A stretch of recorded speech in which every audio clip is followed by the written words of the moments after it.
Bom, gente, boa noite mais uma vez. Sejam todos muito bem-vindos, muito bem-vindas. Que alegria ter vocês aqui nessa formação, né? Início, né? De hoje, primeiro dia, temos mais 4 encontros. Algumas pessoas que tiveram imprevisto não puderam vir hoje. Eu vou tentar gravar para que elas possam acompanhar a partir da semana que vem a partir da gravação, né? E dizer para vocês que a gente está realizando um sonho aqui na Canção Nova de fazer essa formação. Eu, particularmente, estou realizando um sonho de fazer essa formação aqui. Já está preparada, esse conteúdo já está preparado há mais de 3 anos. Então já deu para amadurecer ele bastante, né? E lá em Cachoeira Paulista a gente não teve possibilidade de fazer. Foi um conteúdo primeiramente pensado para um retiro. Então, algumas questões, alguns pormenores a gente talvez não consiga... Obrigado, Manu. A gente talvez não consiga aproveitar tão bem quanto seria no retiro. Porque você está o tempo todo para aquilo, né? Aqui nós temos 1 hora. Se passar um pouquinho, alguém me bate? Não, né? Então tá bom. Espero que a gente não ultrapasse demais para a gente se manter, né? Todo mundo está se programando. Então, quero me apresentar. Talvez você não tenha tido a oportunidade de antes a gente se ver de perto.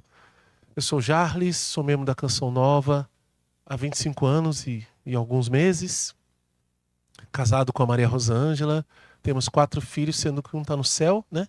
Que seria o caçula, ou a caçula. E 3 aqui. Já adolescentes e pré-adolescentes. E moramos... A minha esposa é daqui, de Gravatá, né? Natural daqui de Gravatá, bairro Novo. Os irmãos dela, alguns moram lá ainda. Eu sou natural de Niterói, no Rio de Janeiro. Né? Nasci em São Gonçalo, mas só nasci, né? Sabe que você não tem maternidade na sua cidade, você vai nascer em outra? Esse é o meu caso. E nos encontramos, nos conhecemos na Canção Nova em 2002. Fomos, né, amadurecendo. Em 2003 nós começamos um caminho de namoro, que é algo que a Canção Nova faz com os seus jovens que querem namorar. Tem um caminho de namoro, uma etapa formativa. Depois namoramos, noivamos, casamos lá em Cuiabá, né? E ela chegou a morar em Natal nesse meio tempo. E depois seguimos a vida juntos. Tivemos 2 filhos em Cuiabá, depois mudamos para Curitiba, tivemos mais um filho lá, depois mudamos para Cachoeira Paulista, aí veio o 4º, que foi um aborto espontâneo. Ficamos 9 anos lá em Cachoeira Paulista e agora, com a graça de Deus, pelas mãos de São José, estamos aqui com muita alegria na missão de Gravatá. Espero que esqueça a gente aqui um pouco, né? Deixa a gente ficar aqui bastante tempo. Aí depois, nossa, tinha alguém que a gente tinha mandado lá para Gravatá. Quem era mesmo? Até já passou 5 anos, 6 anos. E a gente fica muito feliz de estar aqui com vocês, tá bom? Vamos rezar um pouco?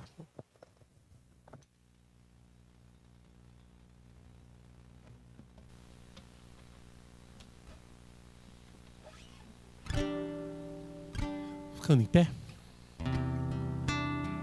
Em nome do Pai, e do Filho, e do Espírito Santo. Amém. Vinde, ó Espírito Santo, enchei os corações dos vossos fiéis, dos vossos fiéis. Vinde, Espírito Santo, vinde, ó Espírito Santo,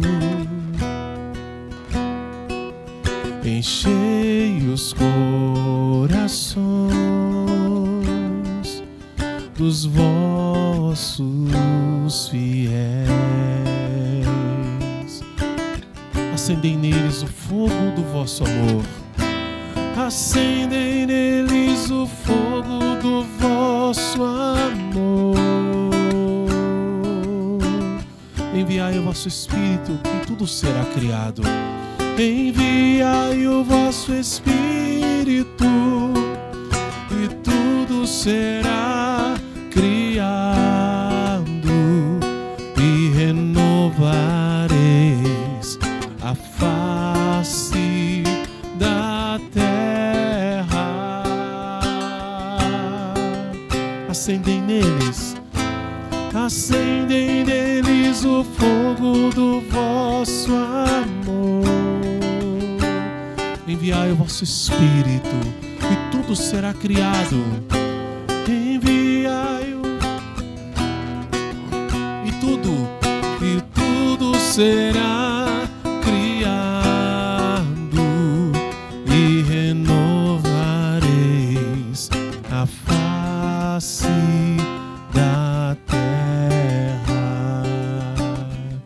Doce Espírito Santo, doce Espírito Santo, exemplo eu quero ser da mãe do meu Senhor, da mãe do meu Senhor. Doce Espírito Santo, doce Espírito Santo, fazei também de mim morada do Senhor, fazei também de mim morada do Senhor. Como um sacrário vivo levando amor, como um sacrário vivo levando amor, revelando coisas que eu não sei, mistérios do grande autor, revelando coisas que eu não sei, mistérios do grande autor. Se eu conhecer, por nada eu trocarei, por nada eu trocarei. Como um sacrário vivo levando amor, como um sacrário vivo levando amor, revelando coisas que eu não sei, revelando coisas que eu não sei, mistérios do grande autor. Se eu conhecer, por nada eu trocarei. Com as suas palavras vai pedindo: Espírito Santo, eu quero conhecer os teus mistérios, os mistérios da tua palavra, contidos na tua palavra, Senhor. Ajuda-me, ilumina-me, faz-me compreender a sua vontade. Espírito Santo de Deus, eu entrego esta noite o meu coração, tudo aquilo que eu vivi nesse dia, até mesmo as inquietações e agitações. Espírito Santo de Deus, vem em meu auxílio, vem em meu socorro, vem e age na minha vida, lá em casa, nas pessoas que eu deixei. Talvez nestas pessoas também preocupações, também tribulações, mas este momento, esta hora é para você. É para você e o Espírito Santo de Deus. Para que você se abra, para que você permita que Ele faça na tua vida o que quiser, como quiser.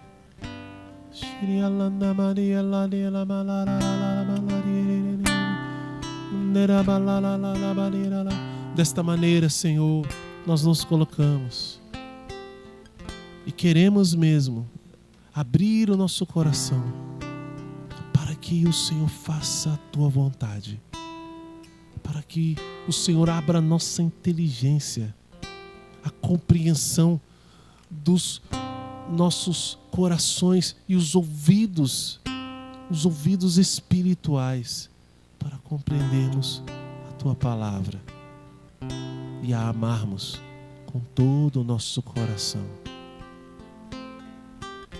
pela intercessão da bem-aventurada Virgem Maria, Mãe de Deus, nossa Mãe, nós apresentamos a nós, cada um de nós, e esses dias de graça e formação. Ave Maria, cheia de graça, o Senhor é convosco.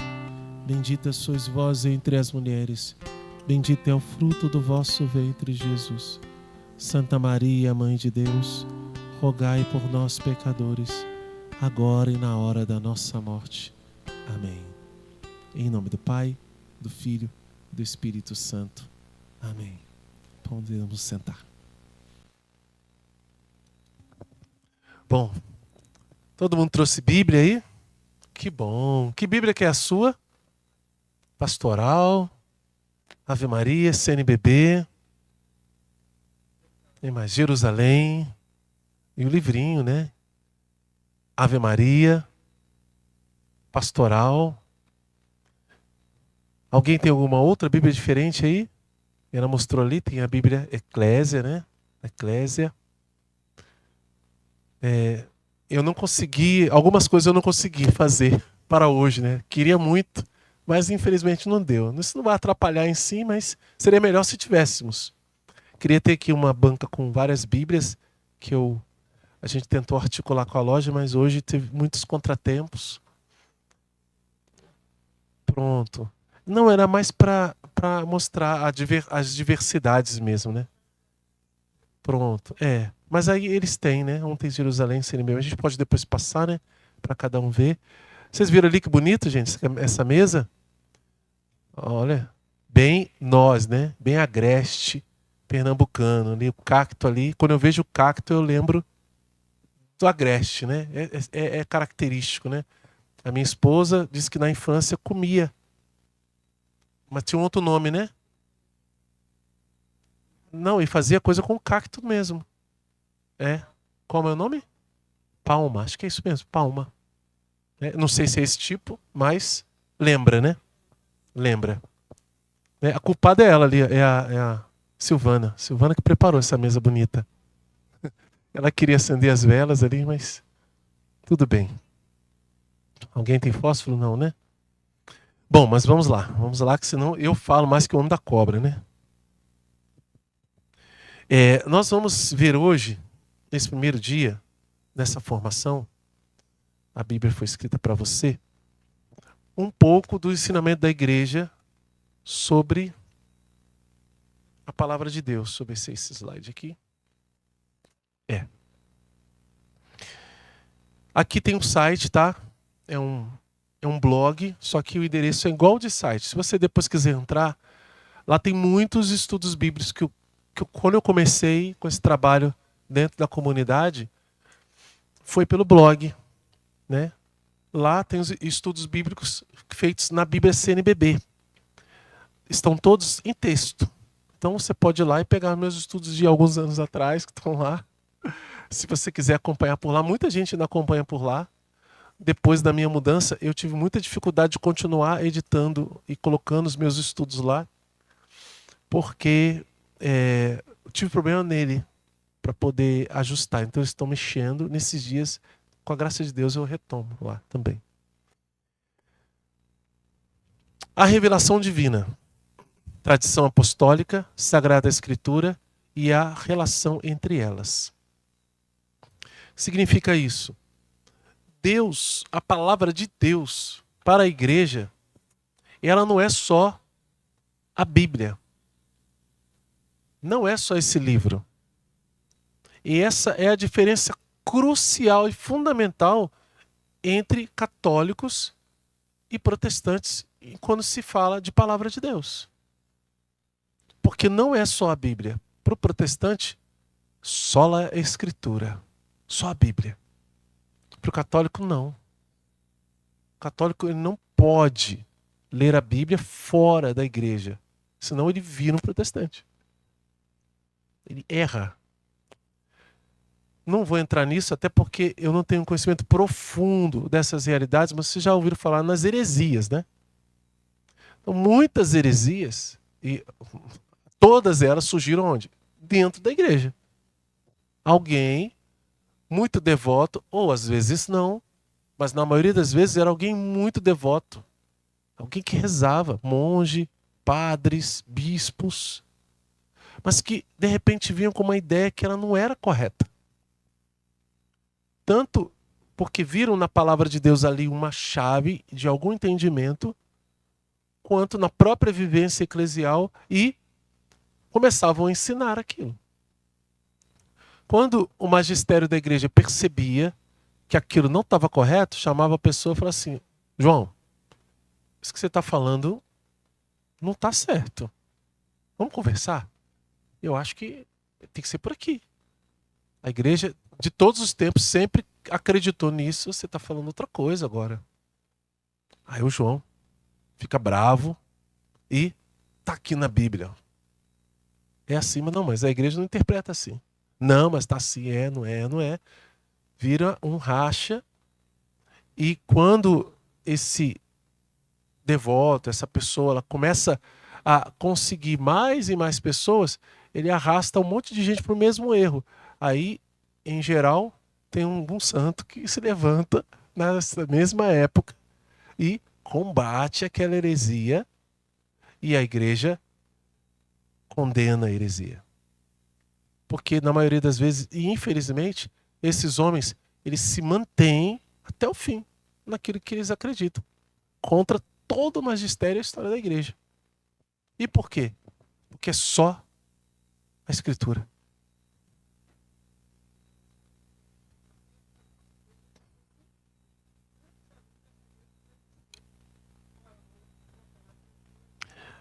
Existia a palavra de Deus no Antigo Testamento, né? Inclusive, sim, inclusive, que é o que a gente vai ver aqui, inclusive aquela tradução dos 70, alguns trechos dela eram usados também pelos apóstolos, o que os protestantes não aceitam, né? E é por isso que não tem alguns livros na Bíblia deles. Mas isso, assunto de cânon da Bíblia, é mais para frente. Vamos focar aqui neste começo, em que nós vamos falar sobre essa revelação divina. A tradição apostólica. Deus quer que todos os homens sejam salvos e cheguem ao conhecimento da verdade. 1 Timóteo 2:4. Isto é, de Jesus Cristo. É preciso, pois, que Cristo seja anunciado a todos os povos e a todos os homens, e que desta forma a revelação chegue até as extremidades do mundo.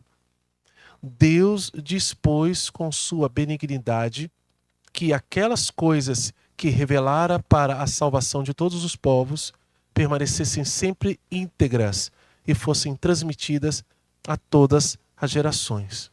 O que o catecismo da igreja nesse ensinamento está dizendo? Que é preciso que Cristo seja anunciado a todos os povos. Quando ele, lá no Evangelho de São Marcos, capítulo 16, falou o quê? Ide por todo mundo e pregai o Evangelho a toda criatura. Ele não falou, escrevam o que eu falei. Não. Lá na última ceia, a partir do capítulo 13 do Evangelho de São João, tem ele vai descrevendo, né? Ele lava os pés, ele fala da figueira, e ele começa a orar pelos discípulos e orar diretamente ao Pai. Pai, agora glorifica o teu nome. Lembram disso? A gente vê muito isso na Semana Santa, né? De uma maneira muito forte, né? E outros momentos também. Lá ele fala de quem? Do Paráclito, do Espírito Santo. E ele diz que uma das coisas que o Espírito Santo vai fazer é o quê? Recordar todas as coisas. Ele vos recordará tudo o que eu tenho dito. Então, quando Jesus manda pregar, ele não está preocupado. Será que eles vão lembrar do que eu falei?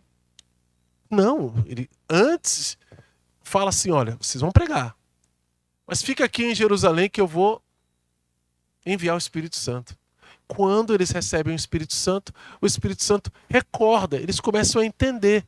Todos os escritos do Novo Testamento são pós-Pentecostes, muito tempo. muito tempo. Parece que por volta do ano 50 é que o primeiro livro foi escrito, que é a Carta aos Tessalonicenses, que é o primeiro livro escrito do Novo Testamento, antes dos evangelhos, não é?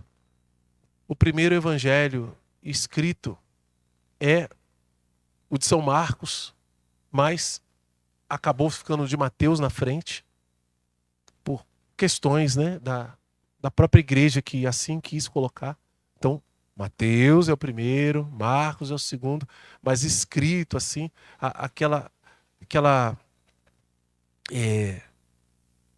unidade do escritor com aquele que escrevia em seu nome, né, que na verdade falava, né, o Evangelho de São Marcos, ele é na verdade o Evangelho de São Pedro, que Marcos estava com São Pedro nesse tempo.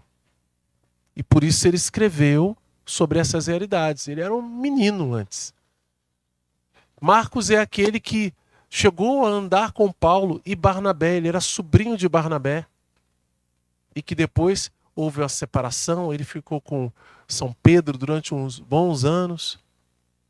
Então os evangelhos, eles não foram pensados inicialmente para serem escritos, para que assim a gente tivesse a segurança de ter alguma coisa escrita para a gente lembrar. Não, Jesus mandou pregar. E de fazer discípulos. E foi isso que eles fizeram. Tanto que São Pedro, que era o Papa, ele escreveu 2 cartas pequenas. Mas havia alguns que tinham esse desejo de evangelizar à distância e queriam, de uma maneira muito concreta e muito bem redigida, o Evangelho de São Lucas e o livro dos Atos dos Apóstolos são escritos por São Lucas. E ele escreve para a mesma pessoa.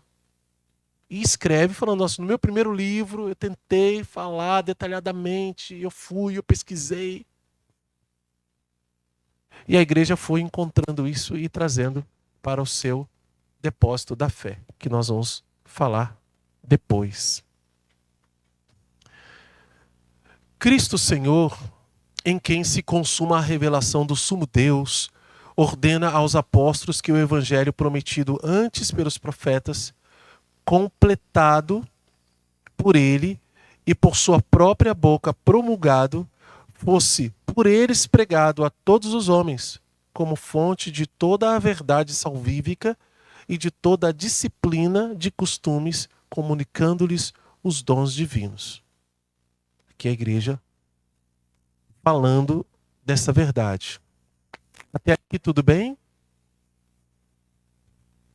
A transmissão do Evangelho segundo a ordem do Senhor fez-se de 2 maneiras. Oralmente, pelos apóstolos, que na pregação oral, por exemplos e instituições, transmitiram aquelas coisas que ou receberam das palavras, da convivência e das obras de Cristo, ou aprenderam das sugestões do Espírito Santo. Veja, 2 formas com as quais os apóstolos pregaram. A experiência de viver com Jesus, que viram Jesus fazer, o que ouviram ele falar, os milagres que viram Jesus realizar. O exemplo, né? Pedro, Tiago e João, que viveram as experiências mais profundas com Jesus. Quando Jesus foi ressuscitar a menina, filha de Jairo, só eles 3 entraram para ver. Eles viram a menina morta. Jesus não chamou mais ninguém. Mandou o pessoal que estava chorando, rindo deles, porque ele falou que a menina estava dormindo. Mandou todo mundo embora. Tira esse povo daqui. Fica só os pais e aqueles 3. E ele pegou na mão da menina e falou assim, levanta, menina. Ele levantou. Foi esses 3 que ele chamou para ir lá no Monte Tabor. Ele foi rezar. Aí a gente entende o que acontecia quando Jesus rezava sozinho. Aí a gente viu o que acontecia. Ele se transfigurava. O pai se aproximava, vinha uma nuvem. Tudo aquilo. E Pedro, nossa, vamos ficar aqui. Fazer 3 tendas. Aí viram Moisés, viram Elias. Esses 3, Jesus chamou para ficar perto. Quando ele lá no Monte das Oliveiras, fez o quê? Teve agonia. Ele ficou desfigurado. teve agonia de morte, suou gotas de sangue. Então, essas experiências profundas que os três viveram, e mais as moções do Espírito Santo, foi o que fez com que eles pregassem. Esse era o objeto da pregação deles. Por que então não? É por isso que, depois que o último apóstolo morre, que é São João, a igreja dá por encerrada a revelação. A revelação de Cristo, tudo aquilo que Cristo falou, está na pregação apostólica. Fora dela, nada. Tudo é dentro dela. E o que se sucede a isso é o quê? A sucessão apostólica que a gente vai ver mais para frente. Então, essa pregação se deu oralmente, foi o que a gente comentou agora, por escrito, como também por aqueles apóstolos e varões apostólicos, no caso de São Lucas, no caso de São Marcos. Nós temos Mateus e João, que são apóstolos e evangelistas. Nós temos Marcos e Lucas, que são evangelistas, mas não são apóstolos. Que sobre a inspiração do mesmo Espírito Santo puseram por escrito a mensagem da salvação, para que o evangelho sempre se conservasse inalterado e vivo na igreja. Os apóstolos deixaram como sucessores os bispos, e eles transmitindo o seu próprio encargo de magistério. Com efeito, a pregação apostólica, que é expressa de modo especial nos livros inspirados, devia conservar-se por uma sucessão contínua até a consumação dos tempos. Aqui a gente vê a importância da tradição da igreja de se ouvir a igreja. Como é que eu posso manter inalterado aquela mesma inspiração antiga, depois de 2000 anos? Se não por uma tradição apostólica que a sustente. Até porque, para que esses livros que foram escritos e se perderam no tempo, em muitos lugares, porque a igreja viveu uns 3 séculos de perseguição. Duríssima. E nesse tempo, esses livros já estavam escritos. E estavam por aí. Alguém achava, fazia uma cópia, que era difícil de fazer naquele tempo, né?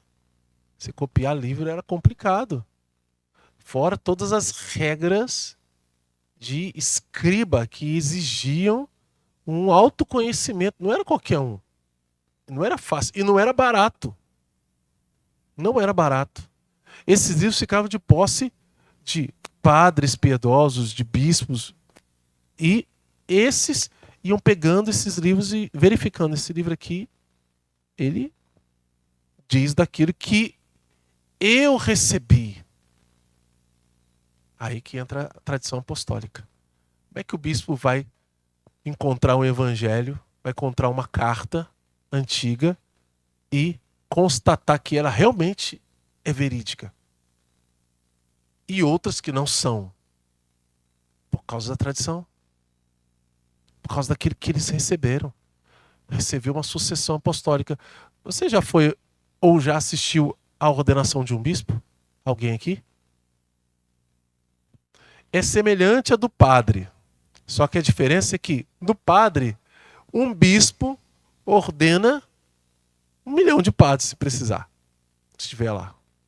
Por exemplo, o padre Paulo Ricardo foi ordenado lá em Roma pelo Papa São João Paulo II. Tinha uma galera de seminaristas, né, de diáconos com ele. Uma multidão, sim, muita gente. Lá em Cuiabá eu vi ordenar 10. Na Canção Nova, um monte. Um bispo basta. Agora, para ordenar um bispo, tem que ter 3. Um ordenante e 2 testemunhas.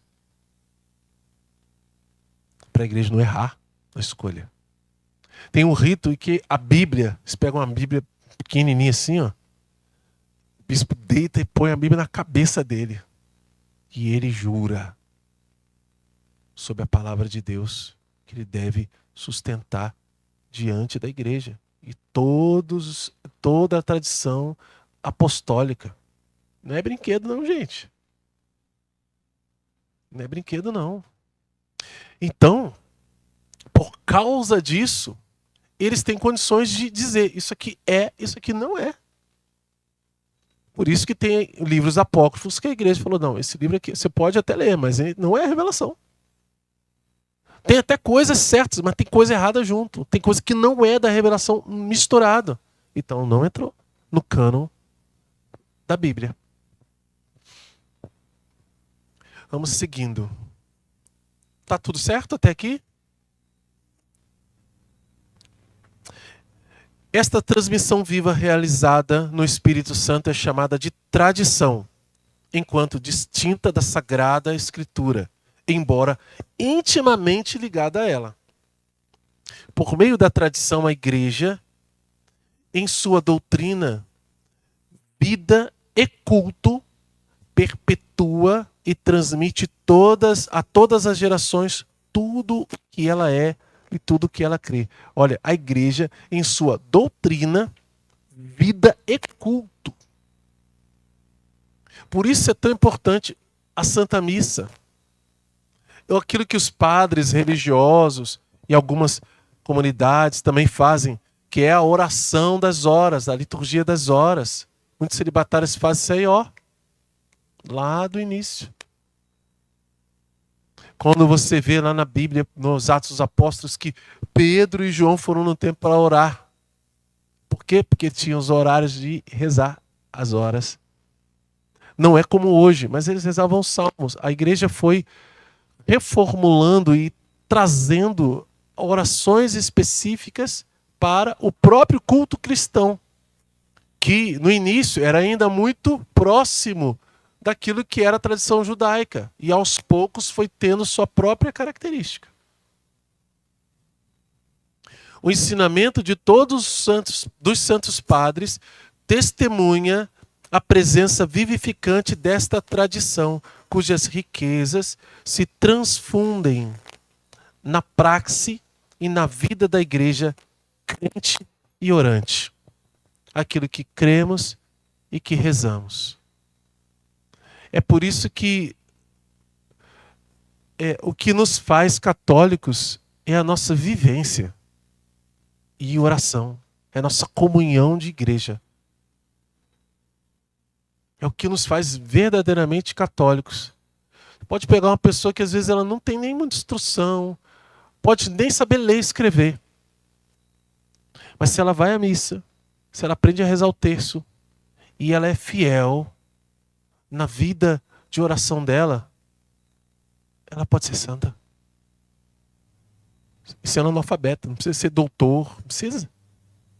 É coração, é entrega da sua vida para Deus.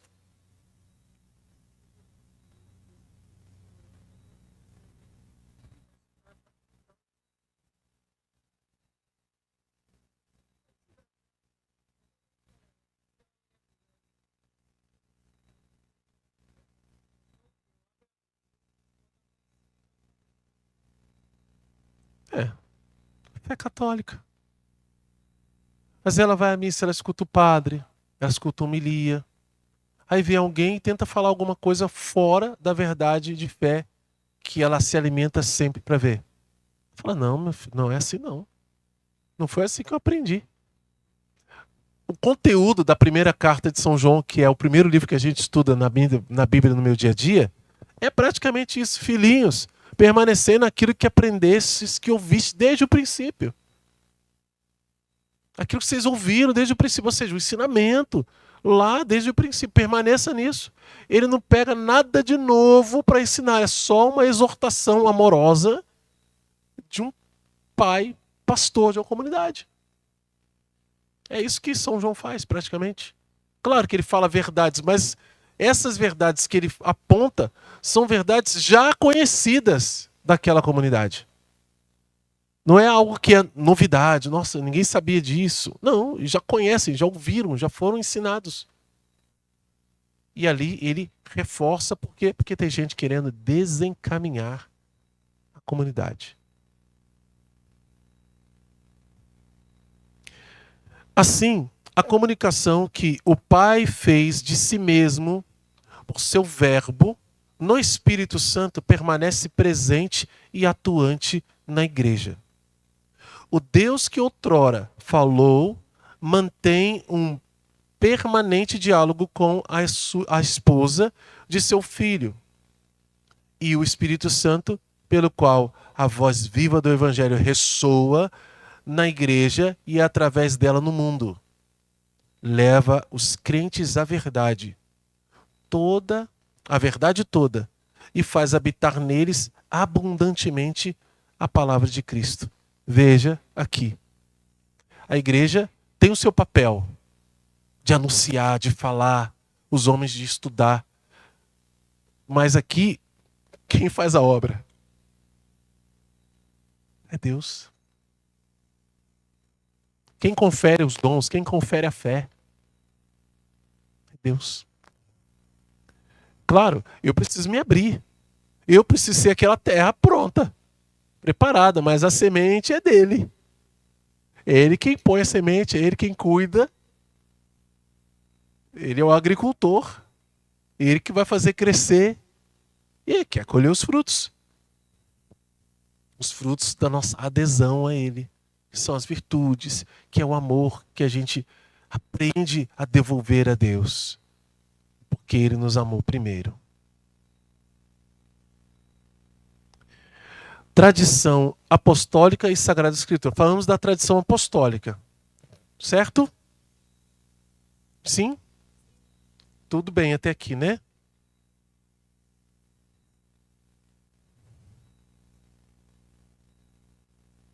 Tradição apostólica e Sagrada Escritura.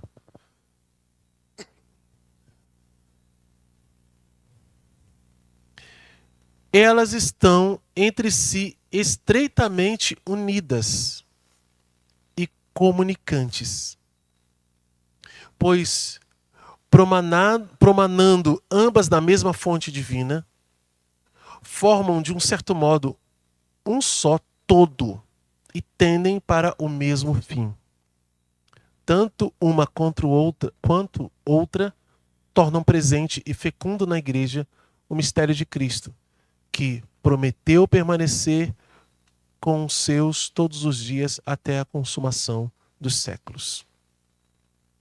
A Sagrada Escritura é a palavra de Deus enquanto redigida sob a moção do Espírito Santo.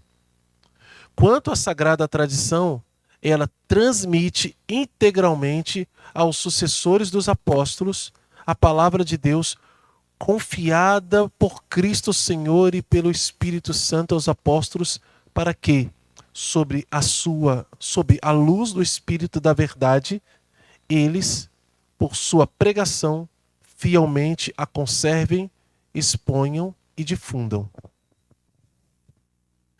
Até aqui, confirmando só aquilo que a gente já disse.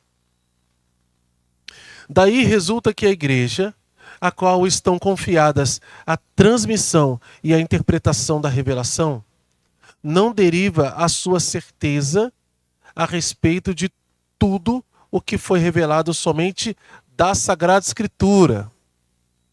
Vou ler de novo que isso aqui é importantíssimo. Daí resulta que a igreja, a qual estão confiadas a transmissão e a interpretação da revelação. Aí alguém vai dizer, mas por quê? É porque foi a igreja que escreveu.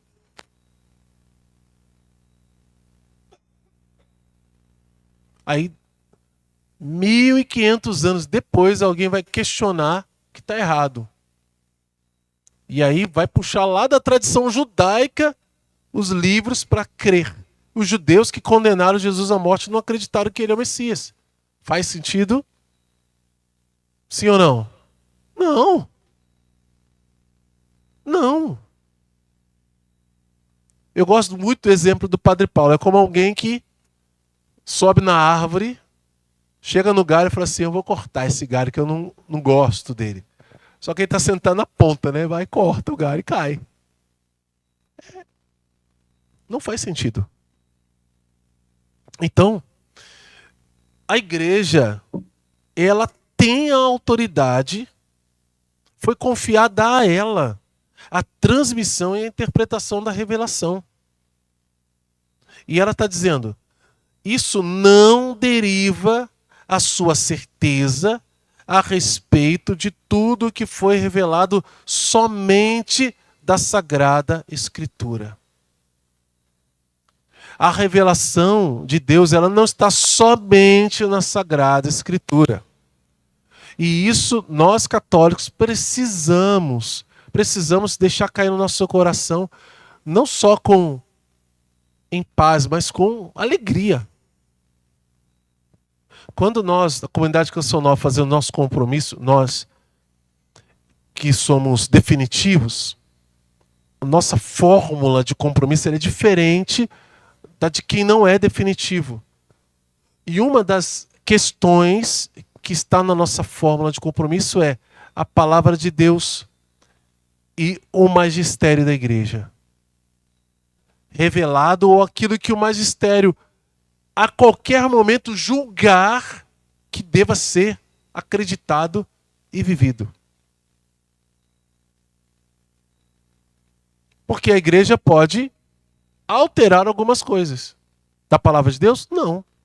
Mas descobrir algo, por exemplo, os dogmas, eles foram descobertos com o passar do tempo. Alguns foram enfatizados justamente por causa de uma provocação. E essa provocação foi uma heresia que surgiu. Por exemplo, eu não vou lembrar o nome dessa heresia, mas uma heresia que dizia que Jesus não era Deus. E teve uma outra que dizia que Jesus não era homem. Era só Deus. Que o homem não podia ser, porque Deus não morre. E aquela coisa toda. Daí surgiu o credo niceno constantinopolitano. Surgiu o dogma de Maria, mãe de Deus. Por quê? Porque ele é verdadeiro Deus, verdadeiro homem. Só não vou lembrar o nome da heresia que foi. Mas foi por causa dela. Por causa da heresia. Isso por quê? Porque a igreja antes não acreditava? Não, a igreja sempre acreditou. Mas alguém dentro da igreja levantou a bandeira. Não, isso não é assim não. Eu falei, mas como que não é assim? O que deu em você? E aí vem a discussão, vem os doutores, examinam a escritura, lembram do que ouviram. Não, a igreja nunca acreditou que era isso. É aquilo. E depois desses embates, acontece o quê?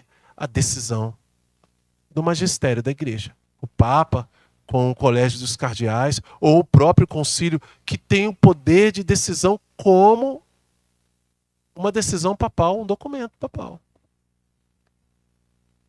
Um concílio ecumênico. Como o primeiro concílio de Jerusalém, que está em Atos dos Apóstolos, capítulo 15, que Paulo pregava para os pagãos, certo? Ele ia pregar para os pagãos. Só que os pagãos eram judeus? Não. Era grego, era gente de outros lugares, outros países, vindo de crenças de falsos deuses. Tinha um lugar que sacrificava criança, próprios filhos. Era uma loucura. Paulo foi pregar para esse povo lá. Teve um lugar que Paulo, porque tinha palavra de ciência, curava e Barnabé falava, eles acharam que eles eram deuses.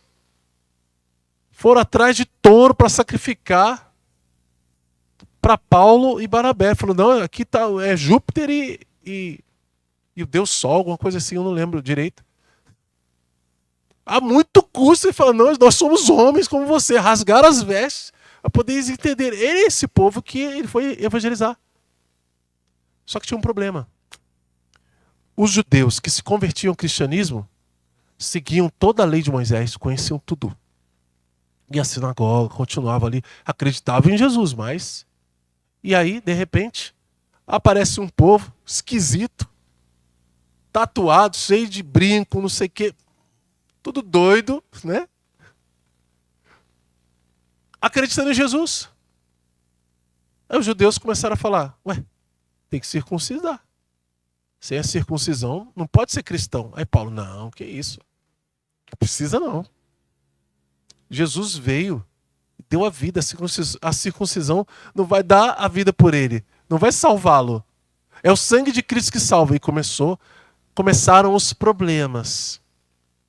Começaram as dificuldades. A discussão começou a ficar acalorada.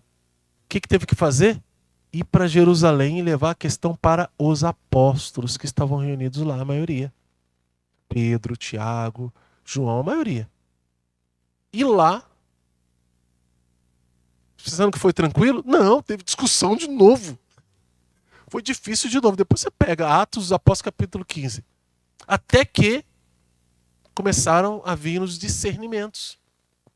E ali discerniram o quê? Não tinha problema algum que fizesse isso. Por quê? Porque Paulo e Barnabé começaram a falar as maravilhas que Deus estava fazendo no meio dos pagãos. E Pedro mesmo tinha tido uma experiência na casa de Cornélio, que era um centurião romano. Então, para o judeu já estava errado ele ir para a casa de um pagão. Ele se tornava impuro.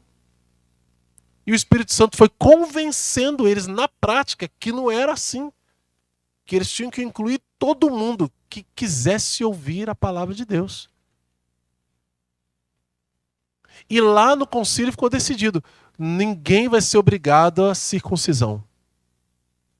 Mas que eles evitem carne sufocada dos ídolos, porque era uma prática comum entre os pagãos, entre outras coisas erradas. Que eles evitem união ilegítima, ou seja, que tenham um matrimônio, um casamento. Claro, não se falava exatamente, mas os cristãos tinham um jeito de se casar como era dos judeus, mas já agora com a bênção de nosso Senhor Jesus Cristo. Com o tempo, a igreja foi entendendo o valor do sacramento, do matrimônio ali. Então, e que não se esquecessem das viúvas e dos pobres. 3 orientações simples para o pagão que se convertia. Ele não tinha que ser como judeu. Não tinha que abraçar tudo isso. Quem decidiu isso? O concílio. Não foi Pedro só. Pedro deu a última palavra de Tiago, que era o bispo de Jerusalém. Mas foi o colégio apostólico. Eles decidiram. Então, você deve ter ouvido já muitas discussões, talvez aí na internet, a respeito de missa nova, missa de sempre e um monte de outras coisas, né? Já deve ter visto gente na igreja participando da missa, sentado o tempo todo rezando terço, né? Porque não acredita que essa missa que a gente celebra é a missa correta, etc, etc, etc. Por quê? Porque não aceita a decisão do magistério da igreja. E são pessoas más? Não, gente. É gente piedosa. É gente que reza. Gente que vai adorar Jesus. Mas é necessário dobrar a nossa cabeça, como a palavra de Deus diz, a nossa dura cerviz. Estou me estendendo um pouco mais do que deveria. Mas eu acho que é importante falar isso. Abaixar nossa cabeça para aquilo que Jesus deixou como autoridade, a hierarquia da igreja. Se a gente seguir isso, a gente não vai errar. Para encerrar esse ponto, Jesus disse assim: quem vos ouve, a mim, não foi? E quem me ouve, ouve aquele. Então, quando a gente escuta a igreja, não está escutando os homens, não, gente. A gente está obedecendo a igreja, determinou tal coisa, a igreja orienta assim. A gente não está, é o Papa, é o bispo tal. A autoridade, ela vem escadinha e vai chegar lá nele, no Pai do céu. Eu vou peitar o bispo, eu vou peitar o Papa, eu vou... Juízo, ó, tomou tudo, menos juízo. Né? Fez tudo, estudou, fez um monte de coisa, mas o juízo, faltou o juízo, era só a gotinha que estava faltando, o juízo. A pessoa entender. Olha a vida dos santos, todos obedientes. Santo Tomás de Aquino, gente, doutor da igreja, um dos homens mais inteligentes que existiu nesse mundo. Fala, eu jogava tudo fora, todos os meus estudos, todos os meus livros, então eu sei que se a igreja mandasse. Não é de arrepiar uma coisa dessa? Um dos poucos, um doutor da igreja que ainda corrigiu Santo Agostinho ainda. Para se a igreja mandasse eu rasgar tudo, eu queimar tudo, eu parar com tudo, eu parava. Por que isso é tão importante? Porque nós, quando lermos a Bíblia, a gente carrega isso. A gente lê com esse alicerce de igreja, como católico. Isso que eu coloquei ali, lê a Bíblia como católico. Que o protestante, ele discorda, ele abre outra igreja. Porque não é assim que eu leio. Não, o católico lê como a igreja. E se ele não entende, ele pergunta à igreja. Não estou entendendo. Pergunte à igreja. E a gente vai se manter fiel. Fiel à palavra de Deus. Vamos seguindo que a hora está avançando. A tradição da qual aqui falamos é a que vem dos apóstolos e transmite a estes que receberam o ensinamento e o exemplo de Jesus e que receberam por meio do Espírito Santo. Com efeito, a primeira geração de cristãos ainda não dispunha de um livro do Novo Testamento escrito. E o próprio Novo Testamento atesta o processo da tradição viva. Dela é preciso distinguir as tradições teológicas, disciplinares, litúrgicas ou devocionais surgidas ao longo do tempo nas igrejas locais. Gente, é o que eu acabei de falar. Questão das tradições. Ah, eu não aceito a missa nova porque não aceito o concílio. Como assim? O concílio é a tradição com T maiúsculo. A mudança de algumas estruturas, alguma oração eucarística, algum detalhe na missa, é tradição litúrgica, tradição com T minúsculo. É o que o catecismo está dizendo. Isso pode mudar e já mudou muitas vezes na história da igreja. Se não, o que se diz missa de sempre deveria ser o quê? Exatamente o que Jesus celebrou na última ceia. Isso seria a missa de sempre. Só que o que os apóstolos escreveram no Evangelho é um detalhe. O mais crucial. E por que escreveram só aquilo?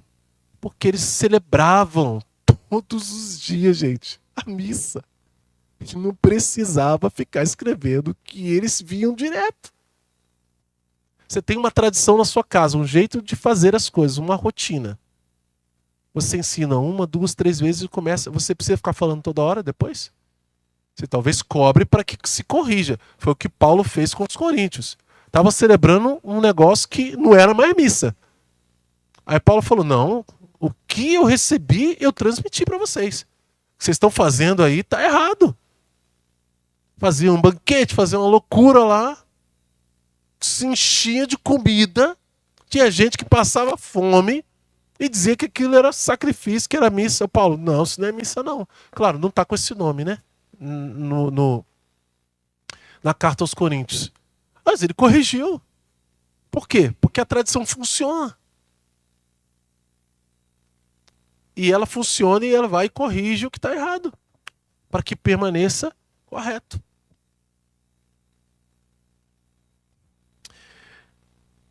As tradições litúrgicas, sim.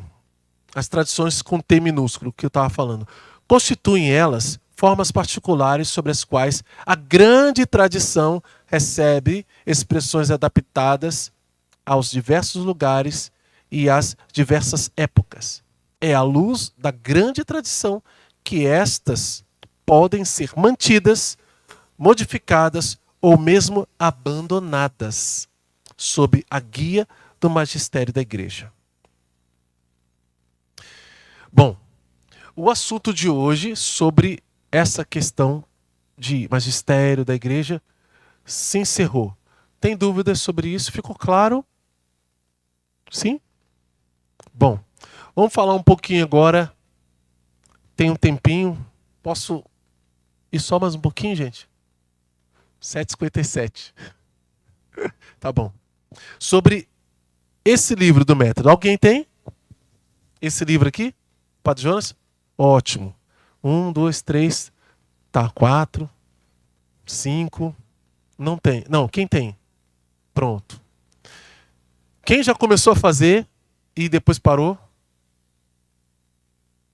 Todo mundo. Bom, agora eu quero saber de vocês. A Bíblia no meu dia a dia. Qual foi a dificuldade maior que você enfrentou? Hum?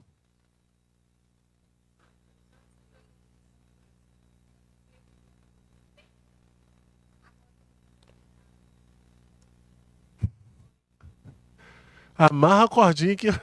Brincadeira. Insegurança.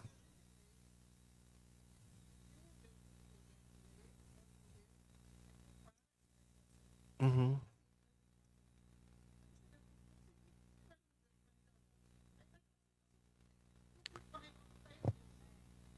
entendi.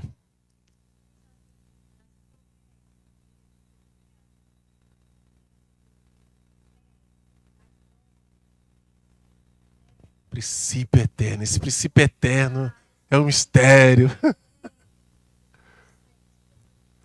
Quando vocês entenderem, vocês vão entender. Os princípios eternos, vocês vão amar. Vou tentar. Depois, a gente vai fazer alguns exercícios. Não hoje, né? Por causa do horário. Antes, alguém não conhecia o método? Nunca ouviu falar do método? A Bíblia no meu dia a dia? Quem? Levanta a mão, por favor. Já ouviu falar, mas assim, nunca teve contato. Porque senão eu começo de um jeito e, e o restante fica voando, né? Não, não é o objetivo, não é esse. Tem, vende aqui. Pronto. Tá. Bom, esse método começou com o Padre Jonas lá nos anos 70 ainda. No- Precisamente no dia, pelas minhas contas, né? Fui voltando o calendário, falei, eu vou descobrir a data certa disso aqui. Fui voltando o calendário litúrgico lá, voltando. 25 de novembro de 1977. Não, 76. 76. Não, desculpa, 77 mesmo. 1977. 25 de novembro de 1977. Festa de Cristo Rei. O Padre Jonas, ele fazia um catecumenato. Ele fez muitos encontros de jovens tal, e quando ele parou em Lorena, ele começou a fazer o catecumenato, que eram encontros aos domingos com grupos de jovens grandes, vários jovens, né? E já tinha 2 anos que estavam caminhando assim com o Padre Jonas, ou seja, eram jovens bem engajados na diocese. E o Padre Jonas veio com aquilo no coração, com duas coisas no coração. Uma, o método, a Bíblia no meu dia a dia, que ele queria já avançar para que os jovens tivessem mais contato com a palavra de Deus e pudessem fazer com que a palavra de Deus ficasse mais encarnada na vida deles. E a segunda coisa é o incômodo para fazer um chamado de quem queria dar 1 ano da sua vida para Deus. Ou seja, no mesmo dia em que esse método nasceu, o Padre Jonas lançou o chamado para os jovens. Quando a Canção Nova diz assim, nós nascemos da palavra de Deus, é muito concreto. É por causa disso. Então, os.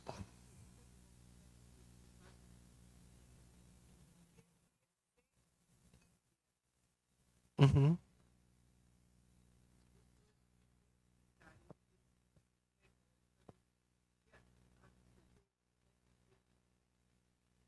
É isso mesmo.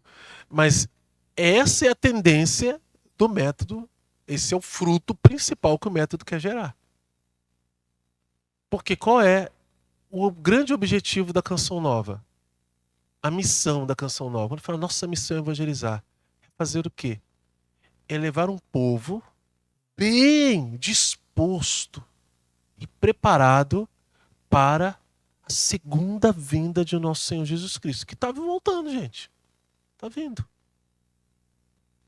Ele vai chegar na nossa geração? Não sei, mas pode ser. E se ele não for? Se ele não for, você vai, eu vou. E eu tenho que estar preparado, bem disposto. Formando como? Como que eu vou estar bem disposto? Sendo um homem novo. Uma mulher nova. O que é um homem novo? É alguém renovado, renascido. É aquilo que está na segunda carta aos Coríntios, capítulo 5, versículo 17. Todo aquele que está em Cristo é uma criatura nova. O que era velho passou, tudo agora é novo. Por quê? Porque a palavra de Deus ela vai mudando a gente, se a gente deixar. Se a gente realmente quiser. Ah, mas Deus quiser. Deus quer. É o que Deus mais quer, é nos fazer santos. Só que nós somos ruins, gente. A gente é complicado. A gente se abre, mas daqui a pouco a gente dá 2, 3 passos, vê que tem que saltar, a gente tem medo. Aí recua, fala, não, calma aí que eu não vou. Aí Deus fala assim, mas tu não confiou em mim até agora? Por que você não vai? Porque é muito longe, mas eu empurro você. Não dou conta não. A minha perna é fraca. A gente começa a dar um monte de desculpa, a gente começa a pôr barreira. Aí Deus pacientemente vai trabalhando, trabalhando, trabalhando. O que a palavra de Deus faz? O que o estudo bíblico faz? Ele vai trabalhando nosso coração, nossa vida. Claro, se a gente vai colocando em prática, a gente tem que... É ação e reação, é dom e tarefa. A gente vai sendo trabalhado por Deus de tal maneira que quando você olha para trás, para 2, 3 anos atrás, às vezes até meses, você fala assim, nossa, um tempo atrás eu não era assim. Vai trabalhando em tudo nossa vida. Primeiro, e também humanamente falando, a gente muda como pessoa. A palavra de Deus muda caráter. Faz com que a gente assuma e entenda a nossa identidade, quem nós somos. Gente, o quanto que eu conheci de mim, que hoje eu escuto, não desprezando, não sei se alguém é psicólogo aqui? Tem. Ali, ó, tem 2. Não desprezando de forma alguma, mas o quanto eu conheci de mim, que eu ouço o psicólogo falando, olha, tem que fazer isso, isso, para você se conhecer. Onde? Palavra de Deus. A palavra de Deus me deu. Eu entendo claramente quando eu ouvia as pessoas mais antigas, gente de oração que falava isso, quando eu estava no começo. Olha, só Deus se conhece como ninguém. Para mim isso era distante ainda. Eu queria fazer essa experiência de oração. E algumas experiências eu fazia. Tinha algumas experiências do Espírito, com palavra de ciência tal, mas a palavra de Deus mostra quem você é. Se você tiver coragem de olhar e de ouvir. Ele vai falar mesmo. E se você for muito verdadeiro, muito sincero com você, você vai se conhecer. E vai mudar. Ou vai fugir. Porque não tem outro jeito. Ou você muda, ou você se converte, adere, ou você vai fugir daquela verdade. Ou você vai se tornar discípulo, ou inimigo, ou fariseu. Fingindo que é e não é.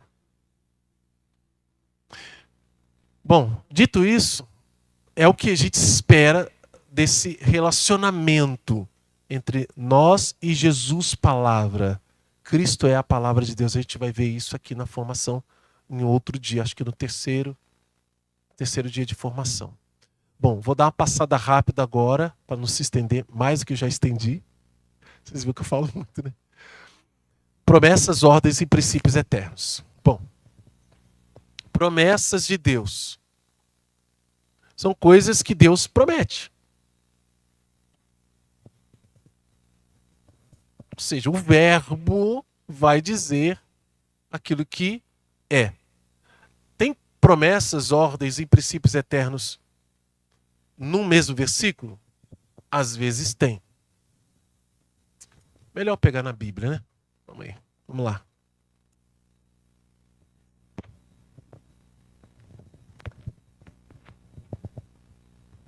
Vamos ver alguns exemplos aqui. Não, Mateus. Esse aqui. Sermão da Montanha. Mateus capítulo 5. Pega lá na sua Bíblia, por favor.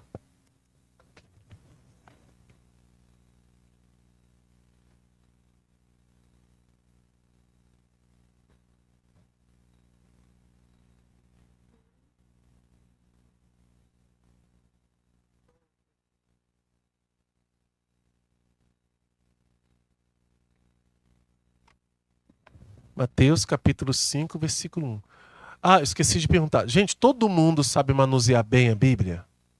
Não, pronto. Então vamos lá, tá vendo? Quase. Quando eu falei quando eu perguntei lá no grupo da ficha, é porque eu fiz umas perguntas lá para poder entender algumas dessas realidades de vocês, né? E aí eu já viria preparando o formulário. O formulário deu algum erro, gente. Chegou 3 só para mim. Chegou só 3. Eu falei, meu Deus do céu. Mas vamos lá. Mateus capítulo 5, versículo 1.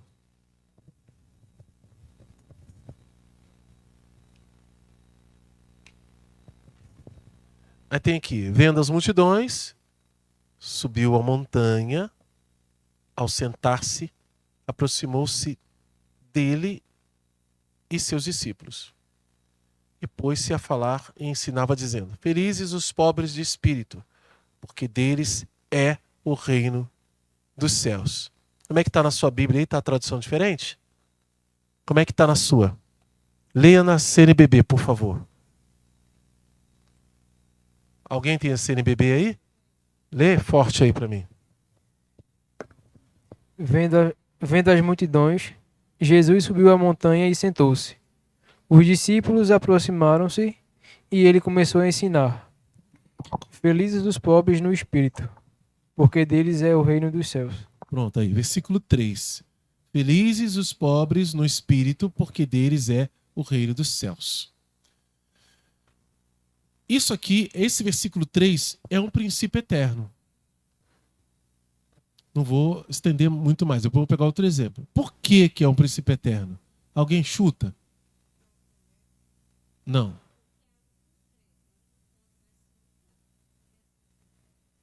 Não, pode falar convicção.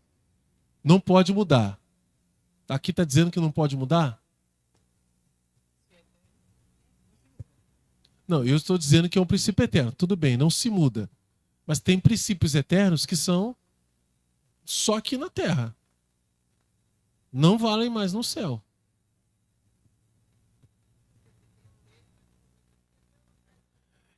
O Padre Jonas, no livro, ele explica que ele usa essa linguagem de princípio eterno porque para distinguir de ordem.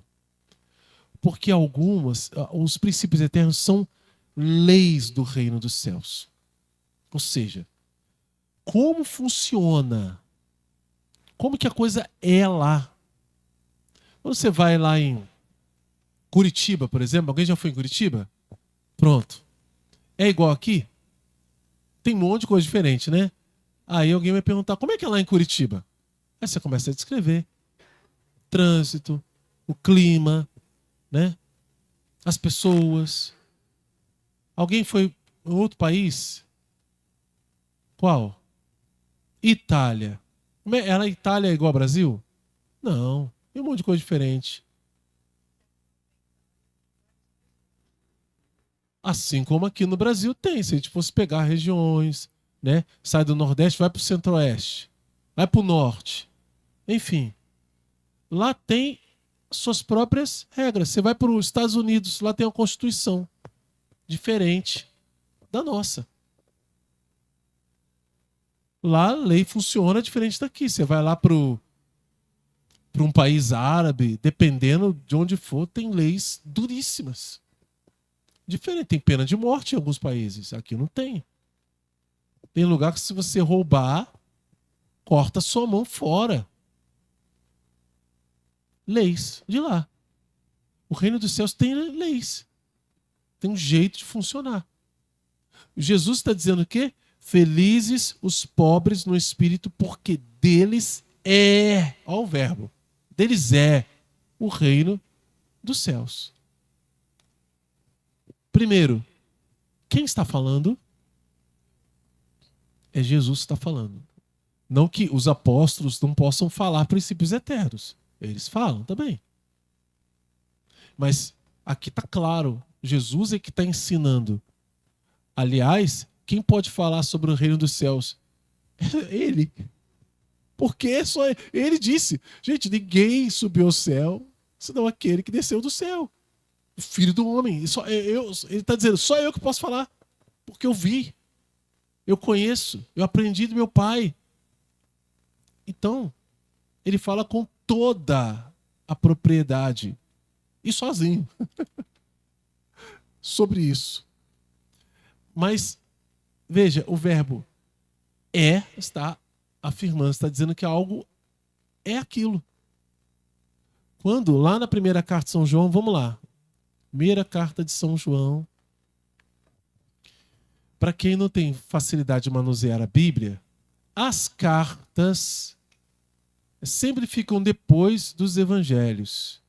No Novo Testamento vem Mateus, Marcos, Lucas e João. Aí depois vem Atos dos Apóstolos. Aí vem Romanos, Coríntios, né? E etc. Vão vindo as cartas ali. A carta de São João é lá no finalzinho, pertinho do Apocalipse. Quem tem a Bíblia de Jerusalém, que tem a colinha, né, do lado ali com as siglas dos livros, ou a Bíblia da Ave Maria, tem essa já não tem, essa edição já não tem. Essa aqui que eu tenho, que é a capa de couro, ela vem com essa lateral picotada, marcada aqui, ó. Olha aqui. A Bíblia da Ave Maria também tem, isso facilita muito achar o livro. Tá bom? Aí assim, às vezes você tá com uma Bíblia e tá com dificuldade porque a letra dela é muito pequena, então ou vai no oftalmologista, dá uma olhada como é que tá seu óculos, o meu tá vencido. Ou compra de letra grande, gente, porque tem, graças a Deus. Tem Bíblias que têm letras maiores.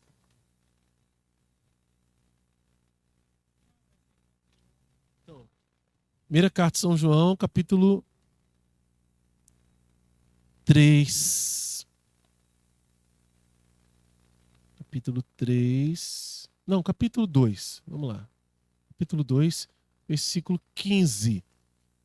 Primeira carta de São João, capítulo 2, versículo 15. Nós vimos um exemplo de princípio eterno.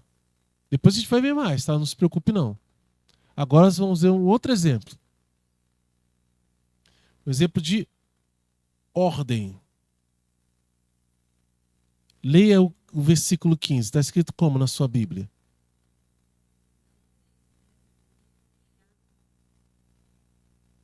Continue, versículo 15 todo.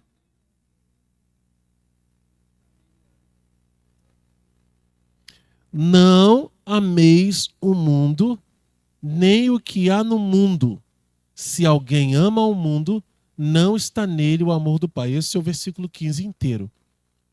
Então, de cara, a gente descobre que isso é o quê? Uma ordem. Está dizendo que não faça isso. A ordem pode vir numa negativa, mas também numa afirmativa, numa positiva, né? Faça, é um imperativo, né? Ide por todo mundo, pregai o evangelho a toda criatura. É uma ordem, ide, está no imperativo. Tem também o não. Não matarás, né? Não desejar a mulher do próximo, não cobiçar as coisas alheias. Ordens. Ordens de Deus. Elas são boas, mas ela vem com não na frente. Não faça. Não ameis o mundo, nem o que há no mundo. Só que o Padre Jonas nos ensina a sempre marcar o versículo A continuidade desse versículo, ela segue o padrão da ordem, certo? Porque olha o contexto. Não ameis o mundo, nem o que há no mundo. Vai continuar falando do mesmo assunto. Se alguém ama o mundo, está falando para não amar. E se alguém ama, não está nele o amor do Pai. Você continua isso, mas você marca como que? Ordem. Só que, se a gente analisar bem, essa segunda parte do versículo 15, não é só uma ordem que tem aqui. Vamos ler de novo? Se alguém ama o mundo, não está nele o amor do Pai. Isso é o quê? Um princípio eterno. Por quê? Porque ele está afirmando que se alguém ama o mundo, o amor do Pai não está nele. Exatamente. Ou seja, isso é uma regra. Não tem como a pessoa amar o mundo e dizer eu amo a Deus. Não tem jeito. E aqui deixa claro que se alguém, ou todo aquele, às vezes, o princípio eterno tem muito disso, né? Todo aquele que começou assim, opa, é uma regra que está valendo para todo mundo. E aí ela se completa. Então, se alguém ama o mundo, ou seja, se entrega ao mundo, e esse amor ao mundo, gente, é adesão, é a pessoa entregue aos ídolos, às paixões. Ela não pensa as coisas de Deus, ela ama o mundo. Ela não quer saber de Deus. Então, o amor do Pai não está nele. Então o apóstolo está dizendo, não ame o mundo. Nem as coisas do mundo, nem o que há no mundo. E completa, se alguém ama o mundo, não está nele o amor do Pai. Como eu marquei isso na minha Bíblia. E aí entra algo muito particular. Você sabe que a primeira parte do versículo é ordem. Então seria o quê?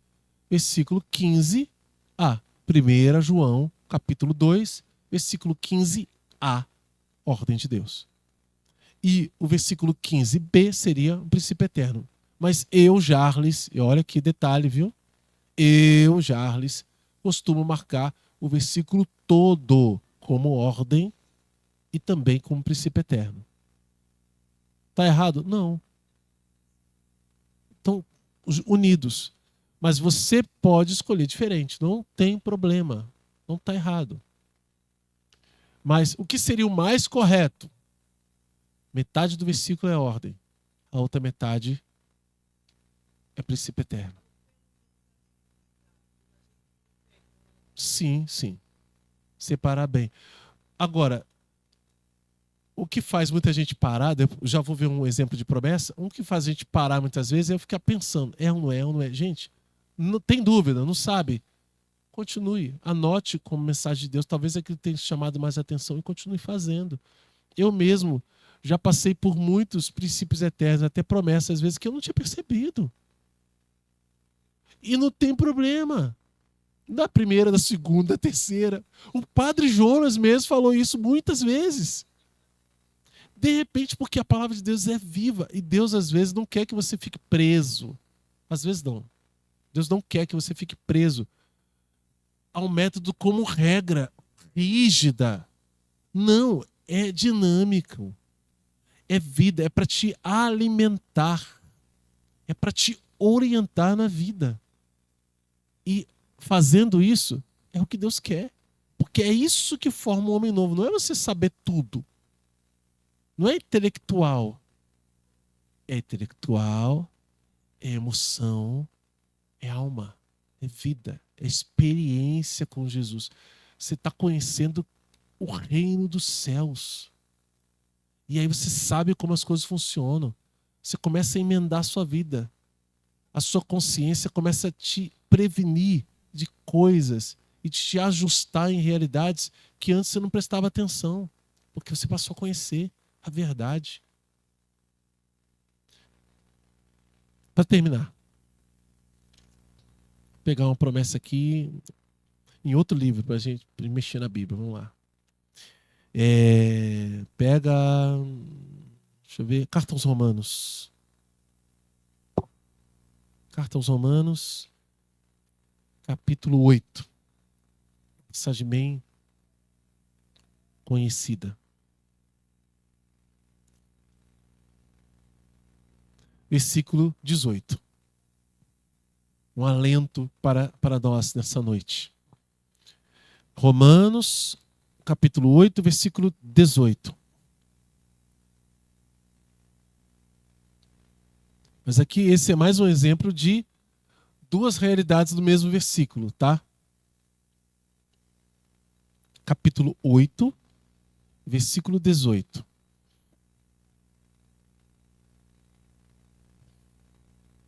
Achou? Ó, penso, com efeito, que os sofrimentos do tempo presente não têm proporção com a glória que deverá revelar-se em nós. Como é que está na sua Bíblia?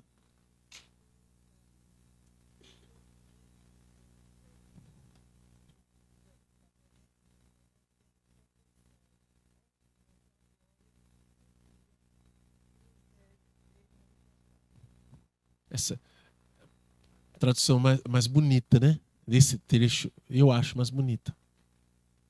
Pode ler, CNBB aí.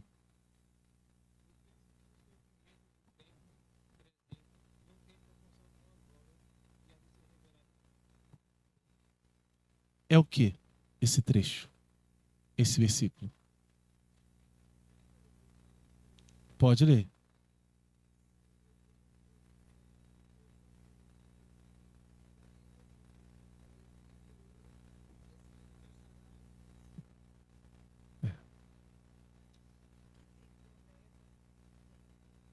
É promessa?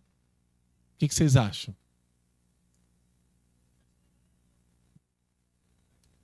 Vai acontecer.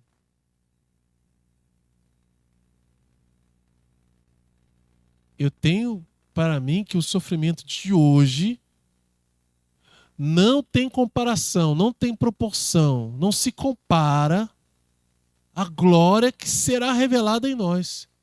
Ou seja, será revelada uma glória em nós. Isso é uma promessa.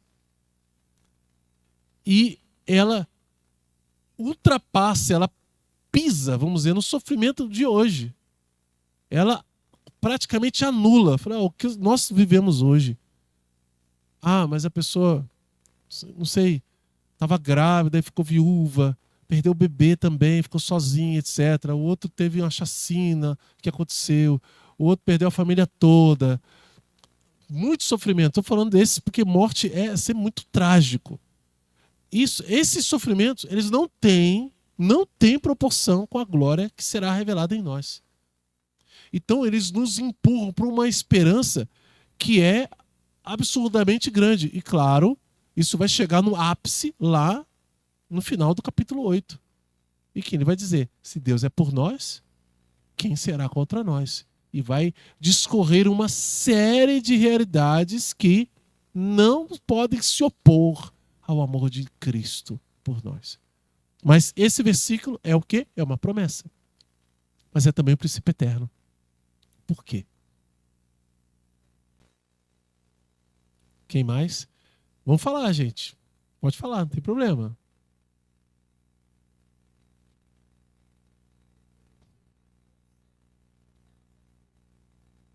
Tempo certo.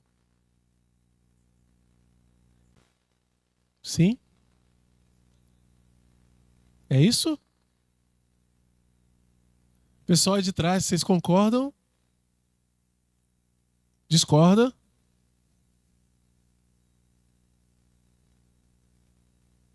Quem tem dúvida ainda, pode levantar a mão. Bom, não é tão claro esse princípio eterno como Deus é luz e nele não há trevas. Ou Deus é amor. Mas ele é o princípio eterno por quê? Porque está revelando algo que se manifestará na glória do céu. E essa promessa ela não pode mudar. Ela é uma promessa, mas ela não vai mudar lá. Porque há uma glória que se revelará lá. Ou seja, dentro dessa promessa, eu entendo que no céu há uma glória. E isso é uma verdade que não pode mudar. Mas você vê, ele não é claro. Ele está subjetivo. Por isso que muitas vezes você vai passar por um princípio eterno e não vai saber, ou vai pegar, é ou não é, é ou não é, eu não sei se é. E não tem problema. Não tem problema ficar essa dúvida, gente. Eu quero que vocês tirem o peso de ter que acertar, como se fosse uma prova. Eu tenho que acertar. Isso é, isso não é. Sim, e é. Vai. O padre mesmo fala no livro. Não é difícil. Não é difícil. Tem 3 anos que eu tô tentando. Não é difícil, não. Assim você não vai animar o povo. Assim desanima. Isso mesmo. Deus vai trabalhando a gente fica mais atento. Embora promessa vai continuar sendo promessa, ordem vai continuar sendo ordem, princípio eterno vai continuar sendo princípio eterno.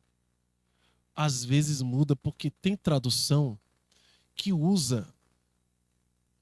Tem professor de português aqui? Gente boa de português, né? Ao invés de usar o verbo direto, ele usa uma expressão. A tradução fica diferente. Então você vai pegar uma Bíblia que ali é princípio eterno, mas na outra você não. Ele não vai ser, ela não vai afirmar dessa maneira. Esse é um dos problemas da gente ter muita tradução na Igreja Católica. A da CNBB.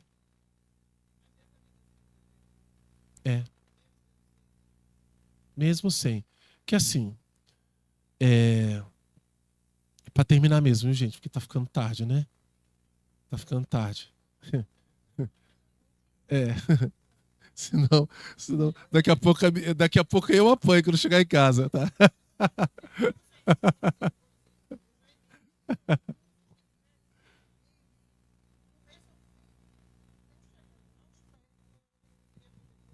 Louvado seja Deus.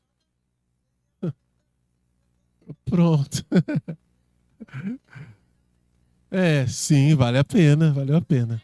Já valeu a pena. 3 anos tentando descobrir o princípio eterno e um dia já descobriu. Bom, o que você me perguntou mesmo? Desculpa. Tradução, pronto. CNBB, para mim, é a tradução mais fácil. Essa. Isso. Independente da sua edição. A minha edição é antiga. A minha tem nem mais capa. Eu já fiz. Nossa. Já molhou a minha Bíblia. Já aconteceu de tudo com a minha Bíblia já. Enfim. CNBB, ela é boa. É muito boa. Da Ave Maria foi a primeira Bíblia que eu tive. Também uma tradição muito boa. No entanto, a linguagem dela é bem diferente da CNBB. Traz uma linguagem um pouco mais antiga. Mas depois que se acostuma, super tranquilo. Eu hoje uso basicamente 2 Bíblias, mais essa daqui, que é de Jerusalém, que é muito boa. A linguagem também dela é um pouco diferente, né? Mas eu gosto muito dela, principalmente por causa das notas de rodapé, que depois a gente fala mais sobre isso, né? Como usar bem as notas de rodapé, lançando mão disso para o seu estudo bíblico. Mas não pense nisso agora não, porque assim, pode te fazer desviar do essencial, tá bom? Então eu gosto muito da Jerusalém também. Mais para frente. Por exemplo, eu tenho uma Bíblia que eu vou trazer na semana que vem, da TEB grande, assim. É uma Bíblia da Ecumênica. É uma grandona. Ela tem notas de rodapé que, dependendo da passagem bíblica, é mais da metade da página é de notas de rodapé. É gigante. É uma Bíblia para estudo. Também tem a Bíblia do Peregrino, que é uma Bíblia para estudo também. Mas a melhor Bíblia para você rezar, por exemplo, e isso é unanimidade no Brasil, é a Ave Maria. Apesar de eu preferir a da CNBB. Mas quem sou eu se Milhões de pessoas preferem a outra Bíblia. Eu não sou a igreja, eu não sou o povo de Deus, eu sou uma opinião, tá? Mas essas Bíblias são muito boas. A pastoral eu já não gosto. Eu acho a linguagem muito pobre da pastoral. Quando você compara, ela acaba esvaziando o sentido de muitos textos. Eu não recomendo a Bíblia pastoral para ser usada como Bíblia para estudo bíblico. Você tem? Ok. Talvez alguém não tenha Bíblia nenhuma, tal, precise de uma, mas eu compraria outra. Amém? Por hoje, tá bom? Gente, vamos ficar em pé para a gente rezar um pouco. Depois tem aqui um cafezinho, né, uns biscoitinhos. Por favor, né? Depois desse tempo todo aí, deve estar com fome, né? Vamos agradecer ao Senhor, a uma só voz, pela graça da igreja, pela tradição da igreja, pelo magistério da igreja, por tudo que a igreja nos sustentou durante todos esses anos e chegou até nós, chegou até mim, chegou até você. E nós podemos desfrutar desta graça tão maravilhosa. Bendito seja, Senhor, nós te louvamos, te bendizemos e te glorificamos pela Santa Igreja Católica Apostólica Romana, pelo Papa, por todos os papas que passaram pela igreja, os cardeais, os bispos, os padres, aqueles que são os nossos párocos hoje, vigários. Abençoa, Senhor, toda a igreja e aqueles santos doutores e doutoras que fizeram com que esta palavra maravilhosa nos alcançasse. Glória ao Pai, ao Filho e ao Espírito Santo, como era no princípio, agora e sempre. Amém. Em nome do Pai, do Filho e do Espírito Santo.